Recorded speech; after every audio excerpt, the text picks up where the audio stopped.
கர்த்தரை கண்டடையத்தக்க சமயத்தில் அவரை தேடுங்கள்,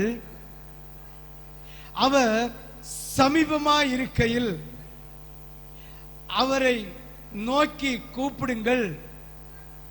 துன்மார்க்கன் தன் வழியையும் அக்கிரமக்காரன் தன் நினைவுகளையும் விட்டு கர்த்தரிடத்தில் திரும்ப கடவன். அவர் அவன் மேல் மனதுருகுவார். தம்முடைய தேவனிடத்திற்கு திரும்ப கடவன். அவர் மன்னிக்கிறதற்கு தயை பொருந்துகிற தேவனாய் இருக்கிறார். ஹல்லேலூயா, ஹல்லேலூயா. கர்த்தரை கண்டடையத்தக்க சமயத்தில் தேட வேண்டும். அவரை தேடுங்கள், அவர் சமீபமாய் இருக்கையில் அவரை நோக்கி கூப்பிடுங்கள்.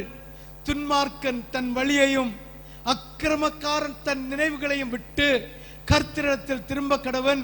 அவர் அவன் மேல் மனதுருகுவார். தம்முடைய தேவனிடத்திற்கே நாம் திரும்ப கடவோம். அவர் மன்னிக்கிறதற்கு தயை பொருந்துகிற தயவுள்ளம் கொள்ள உள்ள மகிமை பொருந்தின தேவனாய் இருக்கிறார். ஹல்லேலூயா, ஹல்லேலூயா, ஹல்லேலூயா. ஆண்டவரை தேடத்தக்க சமயத்தில் தேடுங்கள். ஒரு நாள் வரப்போகிறது, தேடினாலும் கண்டடைய முடியாது. இப்பொழுது கர்த்தரை தேடுகிற கிருபையின் காலம், கிருபையின் காலம். இந்த கிருபையின் காலத்திலே கர்த்தரை தேடி மூழ்கி ஞானஸ்தானத்தை எடுத்து பரிசுத்தாவின் அபிஷேகத்தை பெற்று கர்த்தருக்கு தன் ஆவி ஆத்தும சரீரத்தை ஜீவ பலியாய் ஒப்பு கொடுக்காவிட்டால் தருணமில்லை, தருணமில்லை, தருணமில்லை. சிந்தித்து பாருங்கள். அதுதான் துன்மார்க்கன் இப்படிப்பட்ட ஆலோசனைகளை உடையவன். அநேக பேர் சொல்லுகிறார்கள், கொஞ்சம் வயசு ஆகட்டுமே, கொஞ்சம் நாள் ஆகட்டுமே,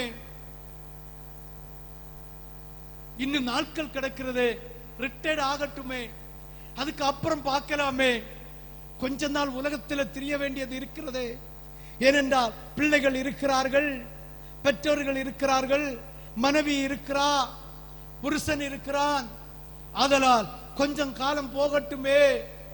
என்னுடைய சகோதரிகளை நினைத்து, சகோதரர்களை நினைத்து, பெற்றோரை நினைத்து, உடன்பிறப்புகளை நினைத்து, இல்ல சுற்றத்தாரை நினைத்து இன்னும் கொஞ்சம் போகட்டுமே என்று உங்களுடைய வாழ்க்கையில சிந்திக்கலாம். அந்தோ பரிதாபம். இந்த கிருபையின் காலம், கர்த்தரை நோக்கி கூப்பிடுகிற காலம், கர்த்தரை கண்டடைகிற காலம்.